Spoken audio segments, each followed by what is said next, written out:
berjuta-juta orang pernah mati dan sekarang orang yang membunuh tersebut jadi pahlawan. Jadi pahlawan. Gitu. Di sebelah almarhum Ibu Marsina. Lagi. Oke. Bismillahirrahmanirrahim. Assalamualaikum warahmatullahi wabarakatuh. Waalaikumsalam.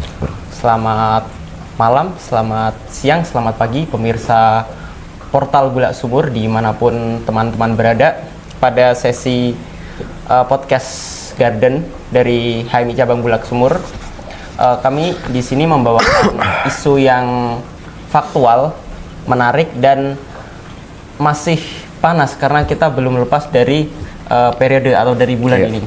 Dan di sini sebelumnya izin memperkenalkan diri, nama saya Ahimsa Muhammad Nur sebagai Direktur Eksekutif LAPMI, dan di sini saya ditemani Mas Pandu Wisa Wisnubroto. Mas Pandu ini seorang dulu kader HMI Bulak Sumur juga ya Mas? Angkatan 2019, aktif di Komisariat Hukum, kemudian di internal aktif di pers, di mahkamah, di DEMA, dan di Format. Jadi Mas Pandu selama menjadi mahasiswa ini cukup getol untuk mengawal persoalan-persoalan advokasi, begitu ya Mas? Insya Allah, insya Allah. Dan semoga konsisten ke depan. Insya Allah, moga-moga tetap loyal lah ke idealisme yang ada ya. Siap.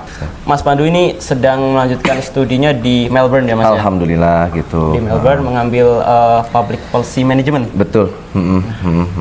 Jadi Mas Pandu, pertama kita harus mengucapkan terima kasih karena Mas Pandu jauh-jauh dari Melbourne ya banyak. Wah iya ini flight khusus buat ini gitu kan. Enggak. Emang lagi liburan aja. Lagi liburan.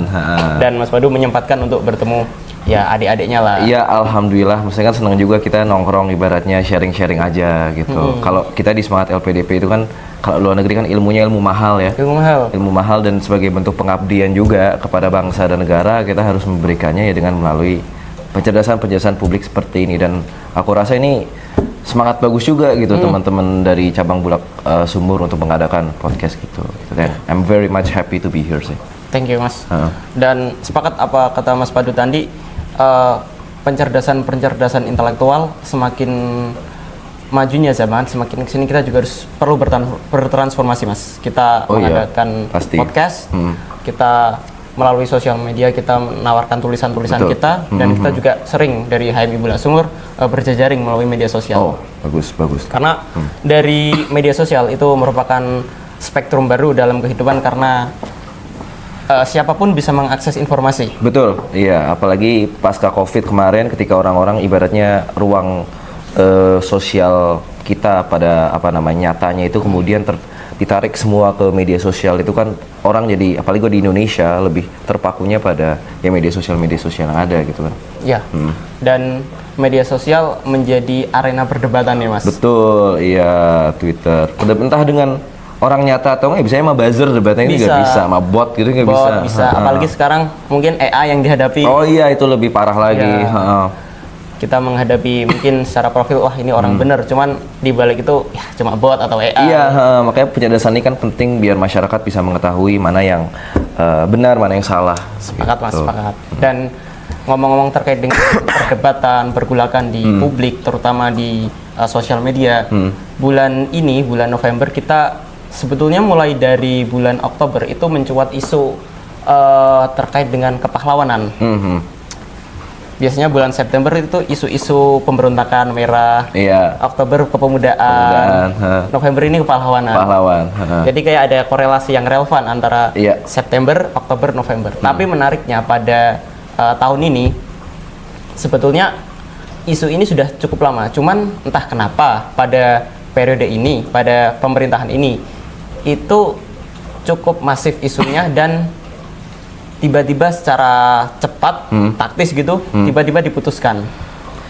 Kita sering mendengar nama Soeharto sebagai Presiden Republik Indonesia, Presiden kedua, yang cukup fenomenal, menjabat paling lama, masuk di tahun 60-an dengan cara yang kayaknya tidak lazim untuk kita gunakan di era sekarang ini. Cukup brutal. Sangat brutal.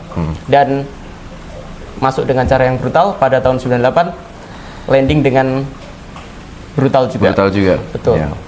ada turbulence lah selama. Untungnya nggak seperti kayak mungkin Qaddafi sampai kita keluar ya. Qaddafi, Anwar Sadat. Untungnya tidak seperti itu gitu. Betul Mas. Itu mungkin masyarakat Indonesia masih punya sisi baik lah. Iya, sopan santun. Sopan santunnya masih ada. Itu menjadi kontroversi begitu. Selama kepemimpinan Soeharto 32 tahun, pro dan kontra, positif negatif selalu timbul. Kita sering kali kalau di jalanan itu Mas, kita lihat enak zamanku toh. Nah, itu di belakang truk, di mana, di bus, enak zamanku toh.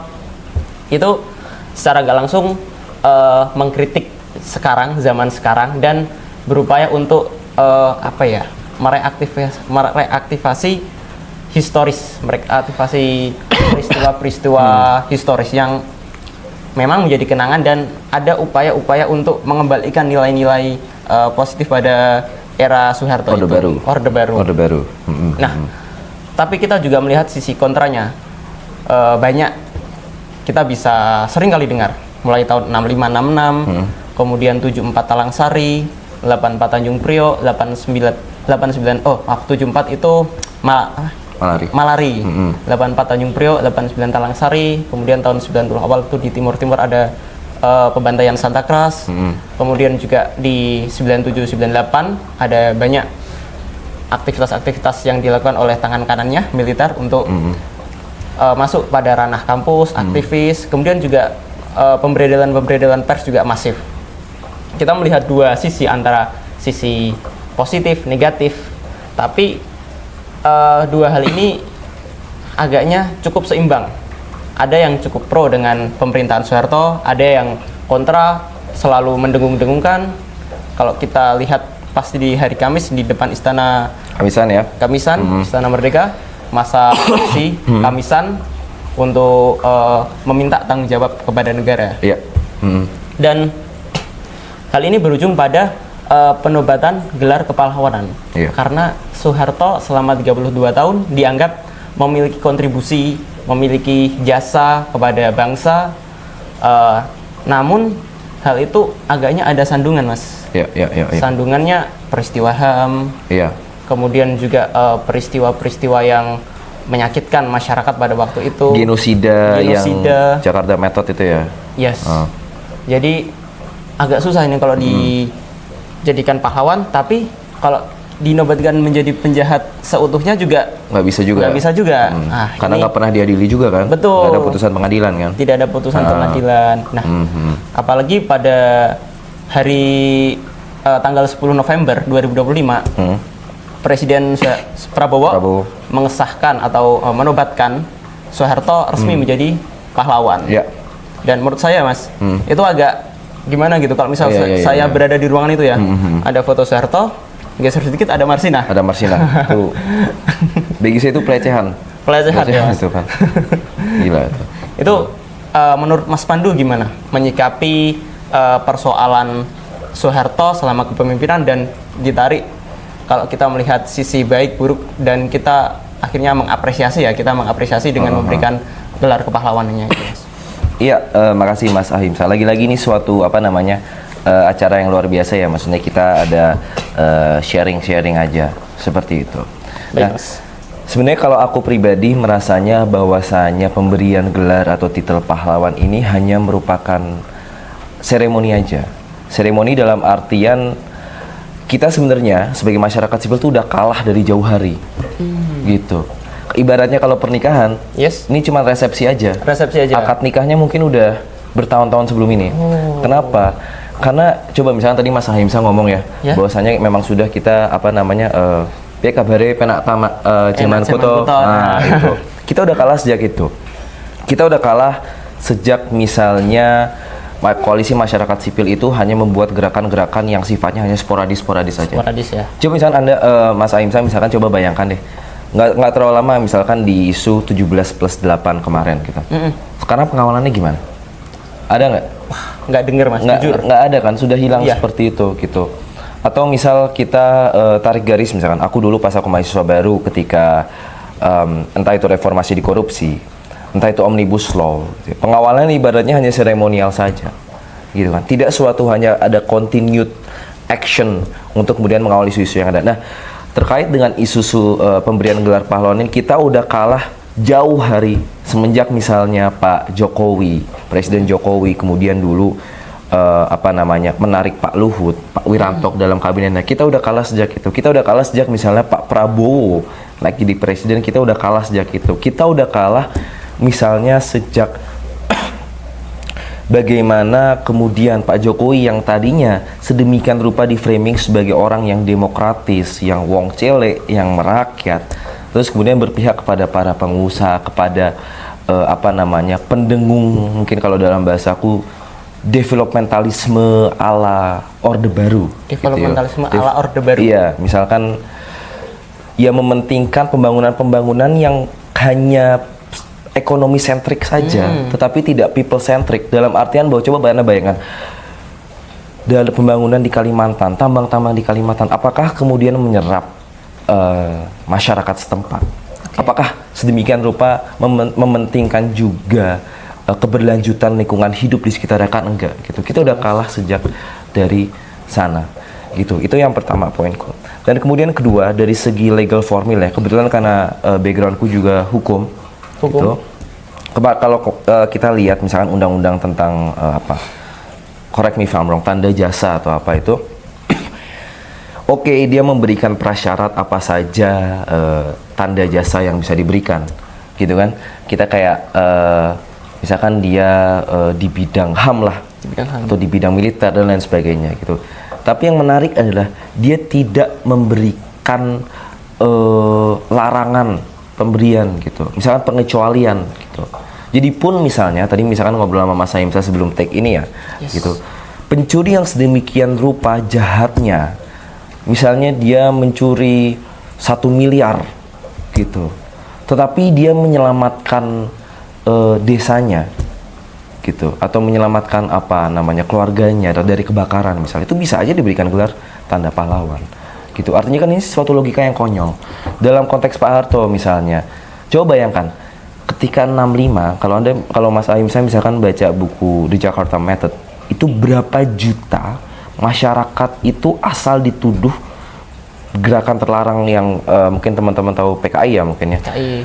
Asal tunjuk aja dan berapa juta itu meninggal, bahkan tidak ada pembuktiannya bahwasanya ia merupakan bagian daripada PKI tersebut.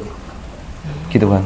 Itu nyawa loh, itu nyawa yang kemudian ditarik. Oke, mungkin kita bisa asumsikan Pak Harto memang menciptakan swasembada pangan, misalnya. Ya, satu sisi.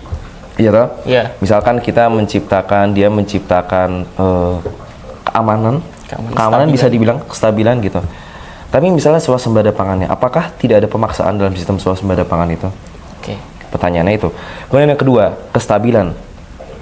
Stabilan itu coba misalkan melalui Petrus. Ya. Oke, memang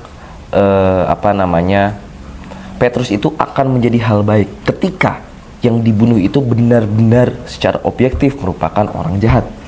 Tapi bagaimana ketika di Petrus keluarga kita, bapaknya Mas Ahimsa misalnya, atau ibunya Mas Ahimsa dibunuh gitu misalkan, kan dituduh misalkan komunis nih, gitu, das ditembak gitu, kan nggak fair, gitu.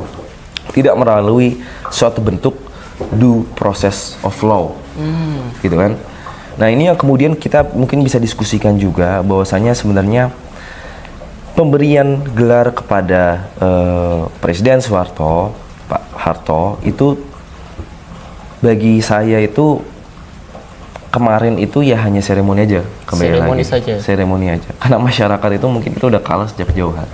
Dan banyak sekali kita bisa diskusikan juga kejahatan-kejahatan yang dilakukan oleh Pak Harto, yang kemudian seharusnya membuat dia tidak diberikan, bahkan dalam lingkup dia diberikan atas penciptaan swasembada pangan ya. Bahkan dalam penciptaan swasembada pangan tersebut ada kejahatan-kejahatan yang dilakukan misalnya, dan pemberian stabilan juga ada kejahatan-kejahatan yang dilakukan seperti itu. Tapi ya kembali lagi mau itu bisa kita diskusiin aja. Betul Mas, karena apa yang terlihat baik di muka belum tentu. Betul. Apalagi kita gimana ya Mas Himsa? Mungkin kita di UGM misalkan, atau di Bulak Sumur itu saya tuh merasa beruntung banget bisa kuliah di UGM gitu, di salah satu universitas. Bayangkan hanya berapa, mungkin hanya 1%, 2% yang bisa kuliah. Ya, dari gitu. Sekian banyak siswa kan? Yang mau berkuliah. Tapi bagaimana dengan mereka yang tidak seterdidik itu, ya kan? Itu kan akan kemudian merasa bahwa oh, zaman Pak Harto memang stabil gitu, dan akan mudah bagi para elit-elit di daerah, para patron-patronnya dari Pak Harto juga itu untuk kemudian memainkan narasi bahwa oh, lebih stabil zaman Pak Harto dan lain stabilnya. Padahal kepentingan mereka itu bukan hanya untuk memberikan kestabilitas, tapi untuk kepentingan mereka sendiri, karena mungkin bisnisnya zaman Pak Harto lebih enak, mungkin lebih, karena kan Pak Harto mungkin secara birokratis juga tidak seperti sekarang yang sistem pengawasannya sudah ada, KPK sudah ada, misalnya inspektorat sudah ada, seperti itu. Gitu. Nah mereka yang kaum yang mungkin belum sebentuk itu, kita, Mas Aimsa, itu akan sangat mudah untuk kemudian diarahkan ke dalam narasi bahwasanya Pak Harto merupakan pahlawan dan lain sebagainya. Dan seharusnya itu tugas kita untuk juga mendengungkan. Tetapi saya rasa mungkin kita udah kalah juga kemarin-kemarin karena kita tidak mendengungkan sebegitu masifnya. Kita tidak bisa mengawal. Mungkin dari segi logistik atau mungkin dari segi apapun itu, kita tidak bisa menjelaskan kepada masyarakat luas bahwasanya ini kejahatan-kejahatan Pak Harto. Gitu. Dan juga memang secara sistemik kegagalan kita yang perlu saya tambahkan juga adalah Pak Harto nggak pernah diputus bersalah loh di pengadilan. Tidak pernah diputus bersalah walaupun banyak peristiwa HAM genosida yang melibatkan nama beliau. Iya toh, nggak pernah kan diputus bersalah? Nggak pernah, bener ya? Bener ya, nggak pernah diputus bersalah. Gitu. Keburu beliau wafat dan bertemu Yang Maha Kuasa. Itu kemudian yang juga melemahkan kita juga. Kalau misalnya kita ngomong bahwasanya Pak Harto salah A, I, U, E, O gitu, putusannya mana? Ya. Itu yang susah juga sebenarnya bagi kita. Maka itu penting lah bagaimana kita dapat melakukan penjelasan publik juga gitu. Dan tadi Mas, keputusannya mana? Itu secara nggak langsung kita udah lemah secara legal formil ya Mas? Lemah sekali, ya kan? Apalagi kalau orang yang pandangannya hukum, kalau kita ngomongnya positivis banget gitu. Itu kan putusannya mana gitu, dasar hukumnya mana, ya kita nggak punya. Gitu. Itu jadi suatu kelemahan juga kita untuk menarasikan secara tepat dan menyepakati bahwa Soeharto itu memang penjahat gitu. Namun kalau kita keluar dari sisi positivisme hukum atau legal formil, apakah yang kita dengar selama ini kayak misal pelanggaran HAM yang dilakukan, pemberedelan pers dan segala bentuk kejahatan yang dilakukan untuk tujuannya, kalau tadi karena alasan penobatan ini swasembada pangan, di zaman Soeharto ada yang namanya revolusi hijau. Oh iya, revolusi hijau, betul. Nah kita juga agak bimbang nih Mas, karena kita melihat pelanggaran HAM yang terjadi, cuman kita nggak bisa menyalahkan, malah karena kita nggak bisa menyalahkan itu, ada pihak lain yang melihat sisi pro, sisi positif, malah bisa mengapresiasi hal itu. Itu gimana Mas? Kalau aku gini sih ngeliatnya sih, seharusnya ya selayaknya itu kita ada suatu batasan pemberian tanda gelar pahlawan gitu. Oke, manusia nggak sempurna ya, yang sempurna hanyalah Allah Subhanahu Wa Taala gitu. Bahkan Nabi Muhammad SAW pun punya kesalahan-kesalahannya, ya kan? Gitu. Begitu pula dengan kita manusia, pasti udah banyak kesalahannya, aku, kamu, gitu dan sebagainya. Cuman saya rasa kalau misalnya dalam pemberian tanda pahlawan, seharusnya ada suatu batasan di mana kejahatan-kejahatan berat, kejahatan-kejahatan hak asasi manusia itu, ya, orang-orang yang melakukan tersebut dalam kewenangannya sebagai pejabat negara itu tidak diperbolehkan mendapatkan gelar tanda pahlawan. Karena lagi-lagi itu sebegitu beratnya loh. Ada konvensi-konvensi internasional yang, mohon maaf, aku juga lupa nama-namanya, dan banyak juga yang memang melarang kejahatan-kejahatan tersebut. Memang Pak Harto kembali lagi belum diputus, nggak ada putus apa. Cuman kan dari segi penelitian kita sudah mendapatkan banyak bagaimana terjadinya genosida. Ya kan, kalau kamu baca di Jakarta Method misalnya, bagaimana itu kemudian ada perannya Pak Harto, pemberangusan dan lain sebagainya. Seharusnya itu menjadi kejahatan yang berat, gitu. Kecuali misalkan ketidaksempurnaan kecil yang tidak dikategorikan sebagai kejahatan berat ya, apalagi aku sebagai mahasiswa hukum gitu ya, mungkin masih bisa dimaafkan. Cuman dalam konteks ini berjuta-juta orang pernah mati, dan sekarang orang yang membunuh tersebut jadi pahlawan. Gitu. Di sebelah almarhum Ibu Marsina. Bagi saya itu sangat apa? Sebagai bentuk pelecehan juga bagi harkat dan martabat Bu Marsinah. Ya betul Mas. Gitu. Tapi satu hal yang paling penting adalah saya rasa juga rezim Pak Prabowo ini seakan ingin memuaskan berbagai pihak gitu, Mas Ahimsa. Kalau kita lihat ya, coba Anda bayangkan misalkan Pak Harto dikasih gelar tanda pahlawan. Dari sesimpel itu. Bu Marsinah juga jadi Gelar pahlawan juga. Gitu. Atau misalnya kita tarik garis lagi, kementerian sekarang ada berapa? 52, 48? 50, ya. Oh, banyak lah. Banyak. Pokoknya lah, seperti itu. Itu kan menjadi suatu gejala-gejala di mana rezim sekarang itu mencoba untuk mengkonsolidasikan semua elit yang ada. Begitu. Jadi mungkin itu paling nggak dalam pandanganku ya menjadi salah satu alasan kenapa kemudian pemberian gelar pahlawan tersebut diberikan kepada Pak Harto dan juga pemberian kepada Bu Marsinah di waktu yang sama. Itu yang sama. Seperti itu. Jadi pemberian gelar ini tidak benar-benar dikatakan independen dan sudah menjadi instrumen politik gitu ya. Betul. Karena memang di rezim Prabowo ini di luar dari permasalahan pahlawan, dari awal pun Prabowo sendiri ingin memuaskan koalisi politiknya pertama itu. Yang kedua berusaha untuk mengajak yang ada di luar untuk masuk dan secara jelas ketika pemberian gelar pahlawan ada dua sosok yang sepertinya ini seperti bertentangan kayak magnet, ujung magnet iya, bisa disatukan, cuman disatukan dalam ruang yang sama. Walaupun ada beberapa apa ya istilahnya sanggahan atau apa, namun pemerintah presiden itu tetap bersikeras bahwa mereka ini ya pahlawan gitu. Mereka pahlawan, warga negara Indonesia memiliki hak yang sama. Namun apabila kita melihat ke belakang seperti tadi yang sudah dijelaskan terkait dengan kiprah Soeharto selama menjabat, kemudian juga Ibu Marsinah ketika menjadi seorang aktivis buruh, itu sangat bertentangan. Dan bahkan keduanya ini saling bertikai, saling melawan. Yang satu melawan untuk kebenaran, yang satu melawan yang ingin memperjuangkan kebenaran itu sendiri. Dan mungkin aku nambahin juga, aku rasa ini menjadi suatu bentuk apa ya, devaluasi gelar pahlawan itu sendiri. Devaluasi gitu. Dalam artian bahwa coba misalkan kamu bayangin nih, gelar pahlawan misalkan dulu Bung Tomo, ya kan, siapa lagi pahlawan, Hamengkubuwono ke 9 itu pahlawan. Bagi saya itu juga pahlawan gitu. Atau misalnya Jenderal Sudirman. Atau misalnya Jenderal Urip Sumoharjo. Misalnya seperti itu. Nama-nama besar yang bagiku emang berpartisipasi secara langsung dalam pembentukan republik ini. Gitu. Muhammad Yamin misalnya, bagaimana dia membangun suatu imajinasi bahwa negara ini itu terbentuk itu bukan hanya semata-mata negara koloni saja, tetapi imajinasi bahwa kita itu tersambung dan ahli waris dari Kerajaan Sriwijaya, Kerajaan Majapahit.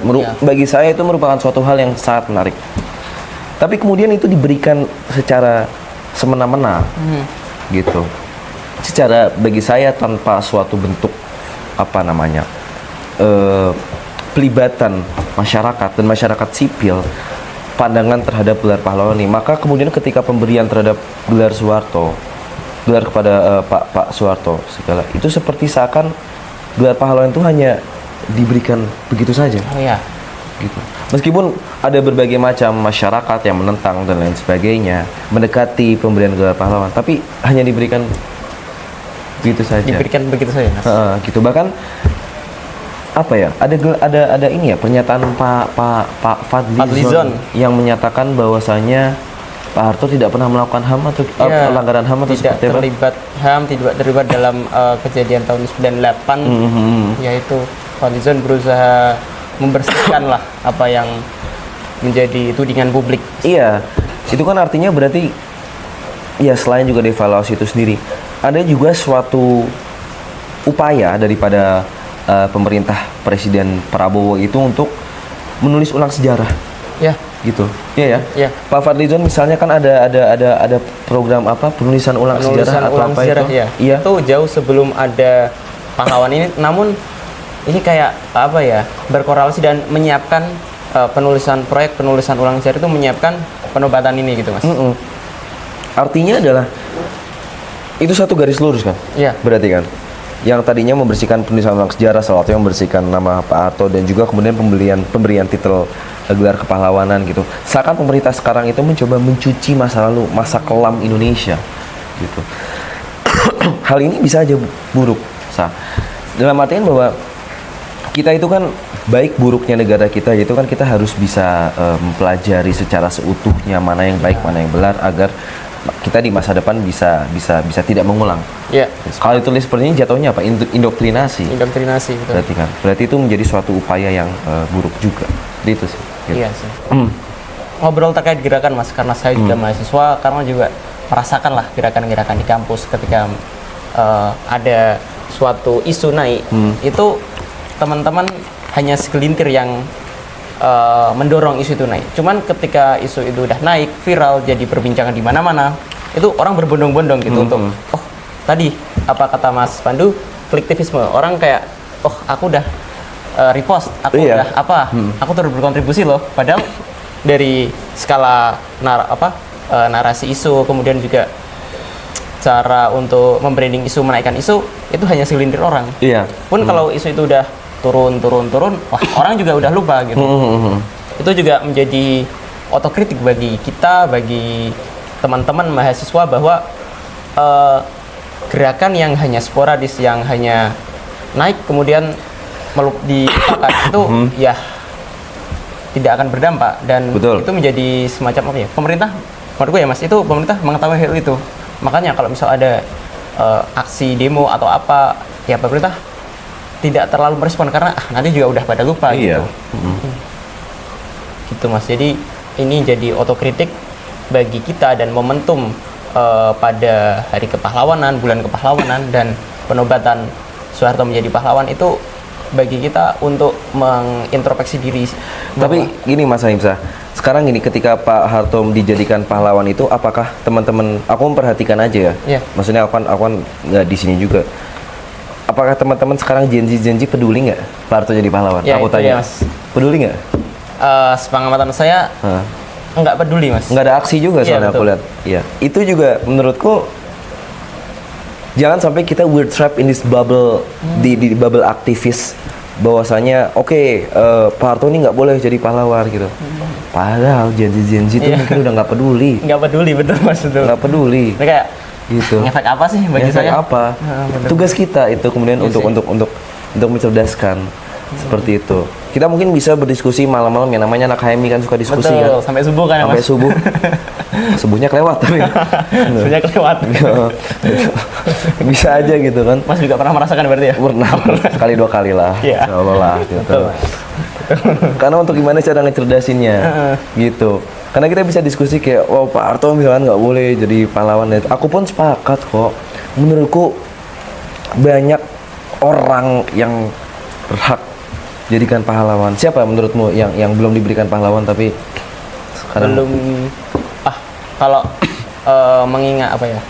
Banyak sih Mas tokoh-tokoh yang kita nggak kenal, bahkan tokoh yang terkenal sekalipun yang berjasa itu nggak dinobatkan atau nggak diberi gelar pahlawan. Contoh misal kalau Soeharto kan ini maksudnya kontemporer ya Mas. Anggap saja B.J. Habibie, kan itu menurut saya berjasa, berkontribusi. Kalau Soeharto dianggap pada stabilitas ekonomi, pangan, pembangunan, Habibie juga pada riset teknologi dan ilmu pengetahuan. Kalau misal Presiden Habibie itu tidak pulang ke Jerman tahun 70-an, Indonesia mungkin lebih tertinggal menurut saya Mas. Betul.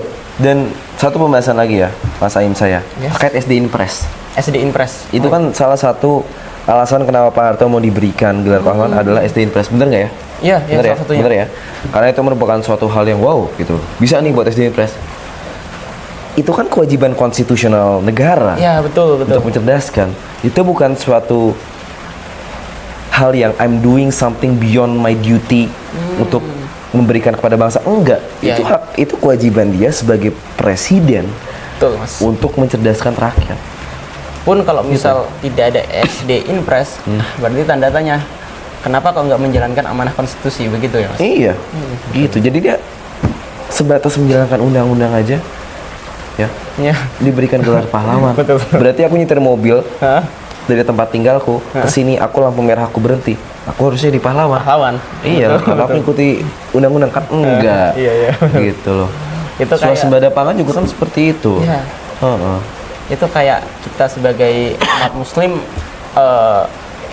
kita sholat itu dianggap orang ini alim banget, padahal ya udah kewajiban. Udah kewajiban.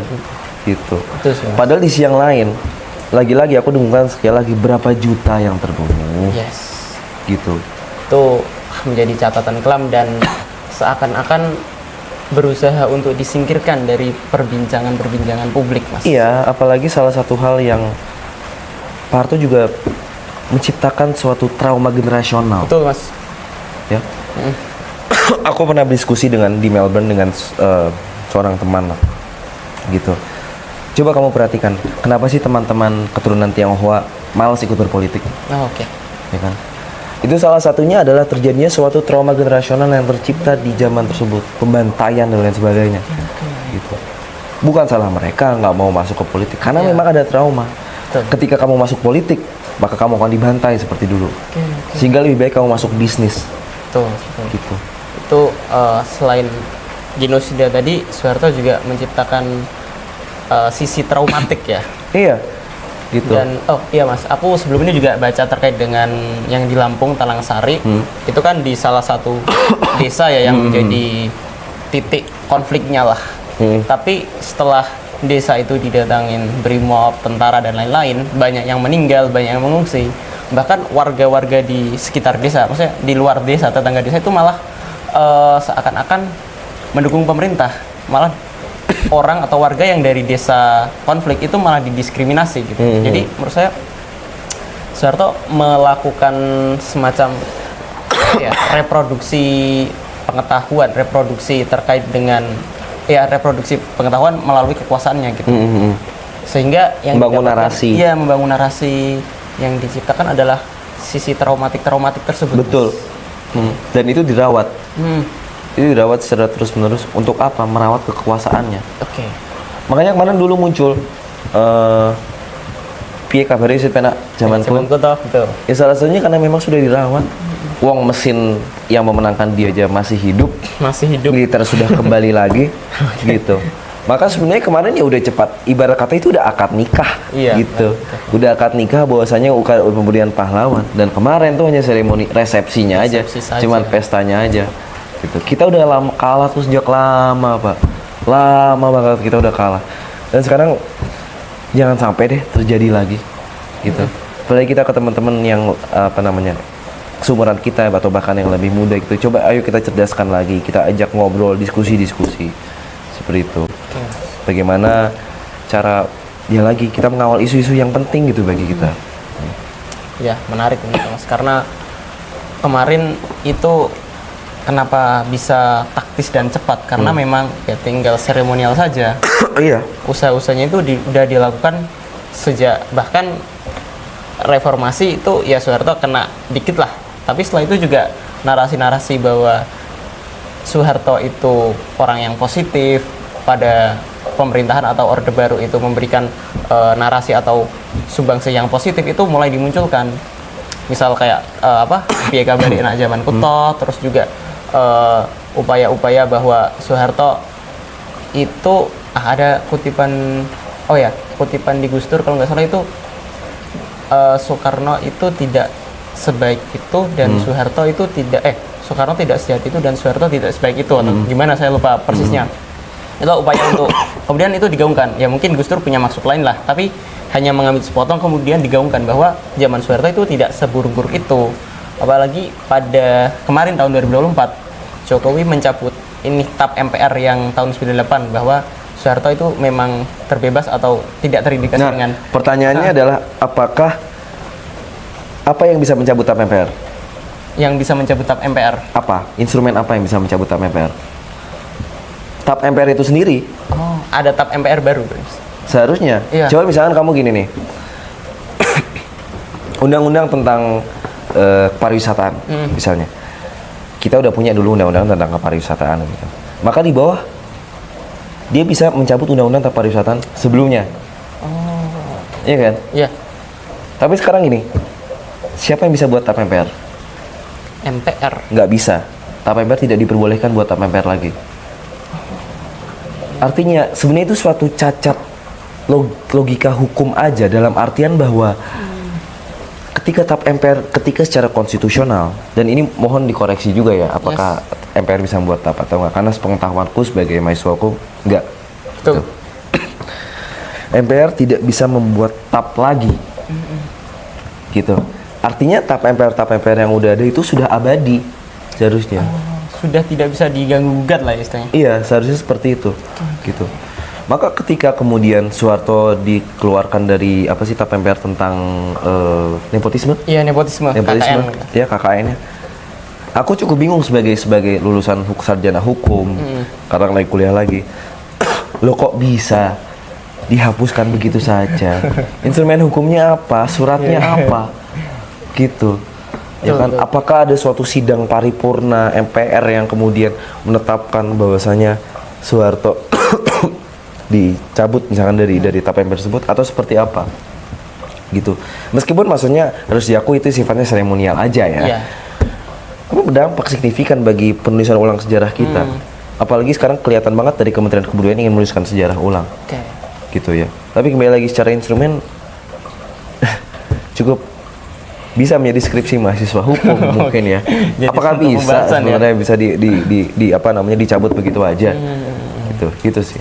Itu kalau pun nggak harus mahasiswa hukum Mas, kalau misal mengerti setidaknya paham terkait dengan logika hukum atau tata aturan dalam administrasi hukum, itu juga akan kok gini gitu ya, nggak sesuai gitu terkait dengan pencabutan TAP MPR itu. Tapi kembali lagi Mas terkait dengan penobatan Soeharto sebagai pahlawan, Mas Pandu ini melihat apa sih motif sebenarnya dan apa implikasi ke depan gitu Mas?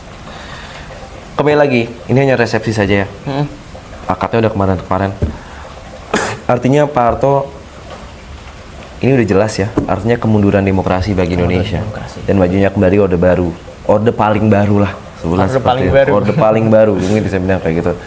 Kita harus benar-benar hati-hati Pak, dalam arti bahwa kalau kita nggak hati-hati, bisa aja nanti kita milih presiden lewat MPR lagi. Bisa aja nanti teman-teman HMI Bulak Sumur ini nggak bisa lagi buat podcast kayak gini. Betul Mas. Gitu, aku nggak bisa lagi ngomong sebebas-bebasnya aku di Twitterku, di Instagramku, dimanapun itu. Kita harus hati-hati, ya. Karena pemberian tanda pahlawan ini artinya meskipun harus kuakui pemberian pahlawan kepada Ibu Marsina itu merupakan hal yang baik. Betul. Tapi pemberian pahlawan kepada Pak Harto itu merupakan hal yang sangat buruk. Gitu. Ya, karena meskipun pemberian kepada Ibu Marsina misalnya telah diberikan sebagai bentuk apresiasi beliau telah memperjuangkan HAM, apakah selama zaman Pak Prabowo ada reformasi di bidang HAM? Nggak usah jauh-jauh mungkin. Kementerian HAM tugasnya ngapain sih, aku tanya ke kamu? Aku pernah baca di struktur itu ada, melalui struktur ada beberapa bidang atau dirjen ya di Kementerian yang itu penguatan hak asasi, penguatan pelayanan instrumentasi hak secara struktur atau nama itu ya terdengar bagus. Cuman dari aku pribadi Mas itu jarang mendengar sesuatu yang benar-benar dilakukan oleh Kementerian HAM. Bahkan misal ada isu-isu yang sangat berkaitan dan itu memang isu HAM, itu malah nggak ada seenggaknya statement lah dari Kementerian HAM. Iya, jadi kembali lagi dalam pendapatku lagi hal yang baik kok almarhumah Ibu Marsina diberikan tanda jasa pahlawan seperti itu. Ya. Tapi kemudian hal tersebut nggak diikuti dengan reformasi di bidang HAM. Ya kan, tidak lanjut terhadap pelanggaran-pelanggaran HAM sebelumnya, gitu. Pak Menteri Kebudayaan Pak Fadlizon itu nggak ngakui loh Pak Prabowo melakukan pelanggaran, Pak Soeharto pelanggaran HAM seperti itu. Tapi di sisi yang lain pemberian kepada Pak Soeharto itu kan sudah diikuti oleh proses panjang, masuknya kembali militer, multifungsi. Dulu difungsi, sekarang multifungsi di mana-mana militer. Lebih luas ya Mas. Coba bayangkan, yang meng-tackle MBG itu adalah militer. Ngerti apa dia soal gizi? Betul. Ngerti apa dia soal gizi? Sekarang ada batalion gizi. Batalion ini Mas, teritorial yang ngurusi pertanian. Iya. Buat apa? Ketika kita ada dinas, masing-masing dinas pemerintah daerah, mereka membuat lagi. Ya Allah, TNI ini seharusnya kan mempertahankan kedaulatan kita. Betul. Kedaulatan dalam artian konflik dengan luar. Kenapa kemudian masuk ke dalam ya, seperti itu gitu. Dan kedepannya kita kembali lagi harus hati-hati saja, karena di orde paling baru ini mungkin kelak aku, kamu, kita semua bisa ya, kena teman-teman. Gitu. Dan kita harus hati-hati aja, Mas Aimsa. Oke, sepakat, Mas. Ini menjadi catatan bagi kita, semacam alert gitu, Mas, bahwa kalau kita tidak berhati-hati dengan situasi, terhadap zaman, terhadap unsur-unsur pemerintah yang bisa istilahnya membidik kita sebagai sasaran empuk, sebagai objek saja, itu makin lama ke depan ya kita kembali lagi ke orde baru atau bahkan orde paling baru. Dan kalau misal kita diamkan saja, orde paling baru itu bakal terjadi karena sudah menancapkan kaki-kakinya, Mas. Betul. Ya. Undang-undang TNI diperbarui. Betul.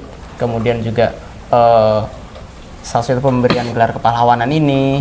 Kemudian banyaknya penculikan aktivis mahasiswa. Kemudian diamnya pemerintah ketika banyak peristiwa-peristiwa HAM di masa lalu, bahkan yang sampai sekarang, terutama demo Agustus lalu yang banyak ditangkap, banyak yang mengalami kekerasan, itu ya seakan-akan pemerintah diam saja gitu. Dan itu balik lagi menjadi warning bagi kita, alert bahwa kalau bukan kita dan kita hanya diam, itu musibah lah bagi kita ke depan. Gitu sih, Mas. Dan mungkin untuk sesi podcast kali ini sebagai penutup, Mas, ini dari Mas Pandu ada closing statement dan pesan bagi kader HMI Bulak Sumur, mahasiswa, bahkan untuk publik rakyat Indonesia terkait masa depan demokrasi dan masa depan politik Indonesia ke depan, gimana, Mas? Sedikit aja mungkin ya pesan dari aku ya. Demokrasi itu kita nggak akan sadar nikmatnya demokrasi itu sampai demokrasi itu hilang sendiri. Sebenarnya semua hal seperti itu ya. Kita kadang menikmati suatu hal dan ketika hilang baru kangen deh sama hal ini gitu. Demokrasi sama halnya seperti itu. Gitu. Aku di sini bisa bicara bebas gitu. Mas Aimsa juga bisa bicara bebas. Teman-teman mahasiswa, kader HMI Bulak Sumur bisa bicara bebas. Tapi coba Anda bayangkan ketika misalnya hak-hak tersebut tercabut. Misalkan aku hanya dengan mengkritik pemerintah sedikit pun saja bisa dipenjara. Baru disitulah kita akan menyesal. Dan ketika hal tersebut terjadi, kita udah nggak bisa kembali lagi ke masa sebelumnya ketika kita berbicara karena sudah terlalu telat. Udah hilang demokrasi tersebut. Dan ingatlah bahwa sejarah menggapai demokrasi itu merupakan sejarah yang berdarah-darah. Oke, sepakat, Mas. Revolusi Prancis? Yes. Ya. Revolusi Indonesia? Revolusi Amerika? Nggak ada revolusi yang berdarah. Iya, semuanya pun berdarah. Reformasi pun berdarah. Walaupun itu hanya bentuknya reform ya, Mas. Iya. Meraih kemerdekaan itu bukan hanya sekedar kita ngomong aja. Kita hanya sekedar ibaratnya posting di IG saja. Tapi kita harus mengawal dengan sungguh-sungguh. Kita mengkaji. Ya, kita melakukan lobbying, audiensi. Kalau perlu kita turun ke jalan. Kalau perlu kita melakukan hal-hal dalam koridor hukum untuk terus-menerus mengawal demokrasi. Ya, agar apa? Agar kita dapat terus berbicara terus, agar kita dapat terus menggunakan hak kita sebagai warga negara untuk menyuarakan apa yang sepatutnya kita suarakan dan untuk terus mendapatkan keadilan bagi kita semua dan agar kita semua tidak kena oleh suatu organisme besar yang bernama negara ini. Mungkin gitu sih. Oke, siap. Makasih, Mas, atas statement, kemudian juga wejangan bagi kita, karena penting bahwa negara ini bukanlah sebuah musuh, namun juga bukanlah sebuah kawan yang kita bisa percaya terus-menerus. Kita juga harus punya sisi skeptis, kritis, bahwa ya kalau kita ingin hidup berdampingan dengan nilai-nilai demokrasi, nilai-nilai hak asasi manusia, kita juga jangan sebagai individu yang pasif, kita juga harus aktif melalui sikap skeptis kita, sikap kritis kita. Dan kritis bukan hanya kita turun ke jalan atau bahkan bakar ban, kita pukul-pukulan sama polisi, tapi melalui berbagai hal, dan salah satunya melalui podcast media seperti ini. Itu juga sebagai bentuk atau sebagai cara kita untuk menjaga nilai kekritisan bagi mahasiswa ataupun individu secara luas. Oke. Mungkin pada podcast Bulak Sumur Garden episode ke-6 cukup sampai di sini, Mas. Siap. Tapi obrolan dan juga diskusi terkait demokrasi, nilai-nilai hak asasi manusia itu pasti akan tetap berlanjut, dan sekali lagi kami ucapkan terima kasih ke Mas Pandu yang udah datang ke HMI Bulak Sumur. Dan untuk teman-teman, untuk pemirsa portal Bulak Sumur, nantikan video dari portal Bulak Sumur, dan jangan lupa untuk kita selalu berpegangan pada nilai-nilai dan jiwa-jiwa kritis yang harus ada di setiap individu. Oke, sekian dari saya dan Mas Pandu. Wassalamualaikum warahmatullahi wabarakatuh. Waalaikumsalam warahmatullahi wabarakatuh.